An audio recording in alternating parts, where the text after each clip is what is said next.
160 and aiming for Hopkins' 20 defenses. I kind of separate the alphabet records with the Neal records. I still place Carlos Monzon at the top, but I think Golovkin would be better suited staying at 160 and racking up the defenses and breaking Hopkins' record. And I think he'd carve out a nice little legacy for himself. Yeah, but it's hard to get paid fighting the middleweights right now. Yeah, I know. I mean, this is the second time Golovkin has been given a major title because his opponents ever refused to take the mandatories. That's how he won his WBA title. Well, that's how he was promoted to super champion, was because Daniel Gill was actually the IBF and WBA champion after Gill beats Felix Sturm in Germany, and Gill's like, nah, I'm not going to fight Golovkin. So then they just gave the title to Golovkin.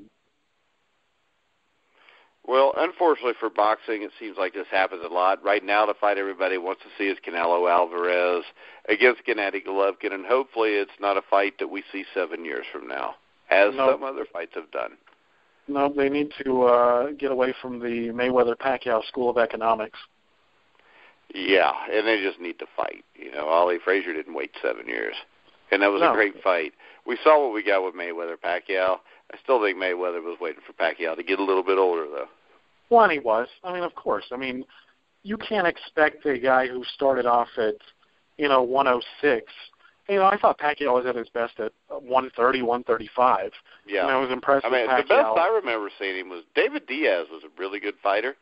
And I'm not just saying that because he was on our show like a year ago. But, I mean, he totally destroyed David Diaz, and that's when people actually doubted whether he could do that going all the way up to 135. Right, yeah. I mean, he was at 126, 130, beating Mexican legends like, Barrera, Morales, Marquez, and then he moved up to Diaz and he looked even better. It looked like Roach's coaching had, refined his skills a little bit. He was using the right hand more, but they destroyed Diaz. I always remember that knockout. Yeah, because I thought Diaz actually had a chance to beat him going into the fight. Yeah. And he didn't even have a chance to win around by the time that was done.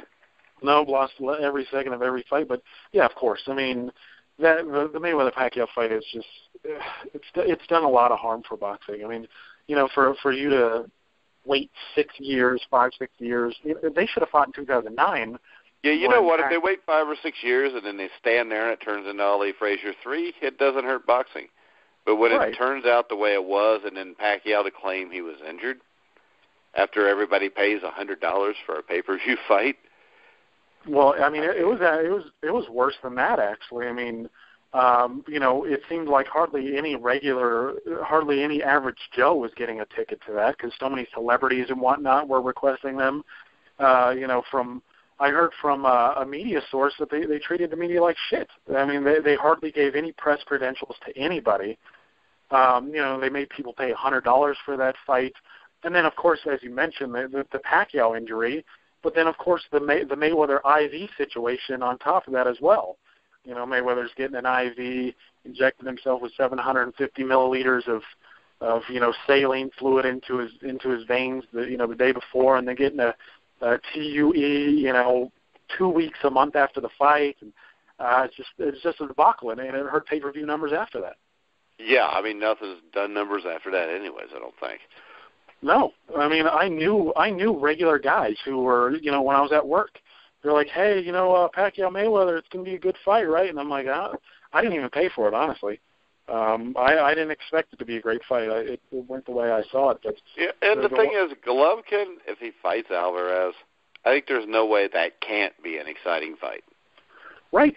Even if it's one-sided and Triple G beats his ass every round, it will still be an entertaining fight. Yeah, I agree, because Canelo I see Canelo as a very good fighter. I see Golovkin as a potentially great fighter. But Canelo does his best when guys come at him. And what does Golovkin do? He comes at him. So either way, they're going to engage. It isn't going to be – Canelo doesn't have the footwork to stick and move Golovkin for, even 6 rounds, in my opinion. And no, Golovkin he's going to have to fight him. No, I mean, you in my opinion, from what I've seen from Golovkin, he cuts off the ring really, really well. So you got to be a quick-footed guy to circle around the ring without him cutting it off on you. And Canelo has brick feet. I mean, he's not a slick guy. But yeah, like you said, either way, that would be action, and that it would sort of be the anti-Mayweather-Pacquiao. We'd actually get, a fight with action worthwhile in pay-per-views, and if Golden Boy and K2 were looking out for the fans, which I would hope. No, they're not. They would. No, but, well, my thing is I would love them to have it at, the Alamo Dome, AT&T Stadium, but unfortunately, and that would be good for the fans, do $70 for pay-per-view, AT&T Stadium, but, it wouldn't surprise me if they did, $80 a pop, $90 a pop, and then held it at a casino because they can price gouge. They can actually make more price gouging at a casino in Vegas than, selling 60,000 tickets at AT&T Stadium. Well, and the thing is a bitch is this. The pay-per-view a couple weeks ago between Canelo and Khan, I always talk myself into buying these usually, but I get on there and I go to see how much it cost. It's like $70 to watch Canelo and Khan. Yeah. I don't get it. Why the hell would I pay $70 for Canelo and Khan? No. The undercard was solid, but it wasn't worth paying $70 for. No. I think. Well, you know what? The undercards are something that I do miss Don King with. Yeah. Because Don King used to put on some good undercards. Right. Yeah, and I think he'd keep all the money and none of the fighters would get paid, but I'd get to see some damn good fights. I mean, come on, you look at Tyson Ruddock, I think it was, the undercard, with Jeff Fennick and Azuma Nelson. And I think Riddick Bowe was on there, too, of one of his early fights. But, I mean, you get Chavez on the undercard, and then it seemed like after Don King did it, then Bob Arum took over, and he starts putting Mia St. John and Butterbean on as the undercards. Yeah. And who the hell wants to watch that? Yeah, I know. Yeah, Arum's done a terrible job with the undercards. He's been a bit better lately.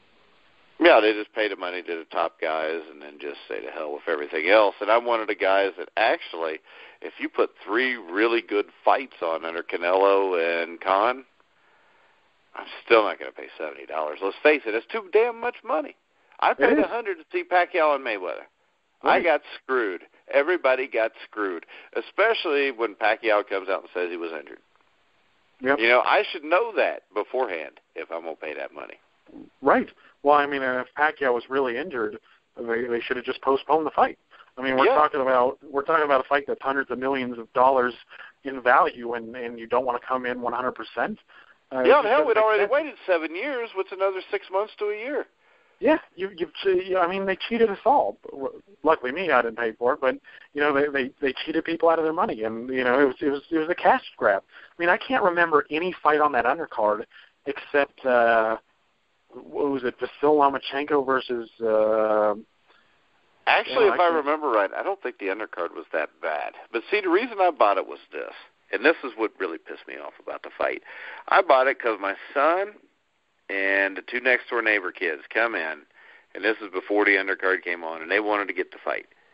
And my kids, my son every once in a while maybe, but the neighbor kids don't really care about boxing. Yeah. But it was the fact that they wanted to see that. I figured, what the hell, I'll get it, watch it like my dad did with me and my friends, and then you get that.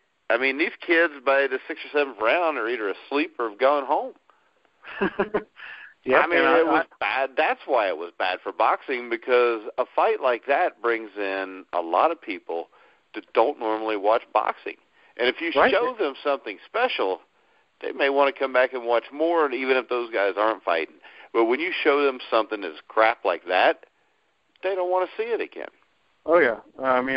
I can only imagine how many fans or, potential fans, don't want anything to do with boxing after that. Yeah, I don't think I've paid for a pay-per-view fight since then. I just watch them illegally online, and yes, I'll admit to it. I don't care if Bob Arum knows or not, or Oscar De La Hoya. He wears women's underwear anyways, if I remember.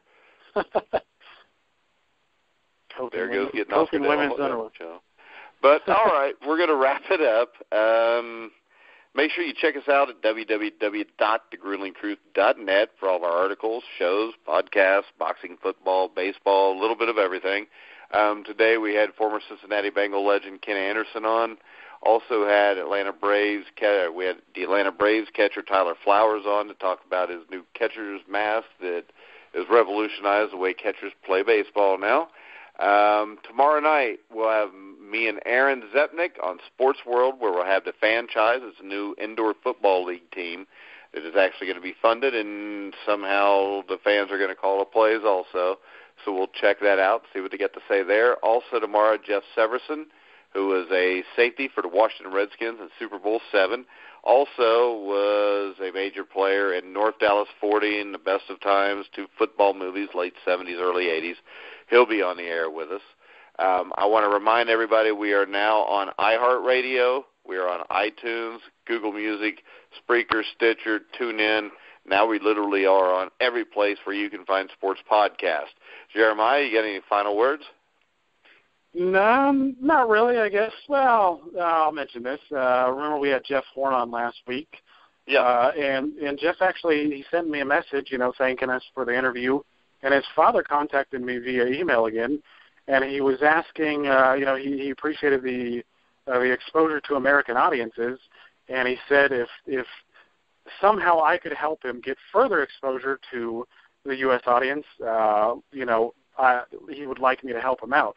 So if anybody listening to this can somehow do something for this guy, he's got until May 24th before he leaves back to Australia, but he's going to be in San Francisco, San Diego, Los Angeles, Santa Monica, and then Hawaii. If anybody would like to have this guy on for an interview or write an article about him, just a little Q&A, contact me. I've got his contact information, and I'll help you out. All right. Sounds good. Jeff was a very good fighter. I think he's got a shot to do big things. We wish him nothing but the best. So for Jeremiah Preisser, I'm Mike Goodpaster. You've been listening to The Grueling Truth, where the legends speak.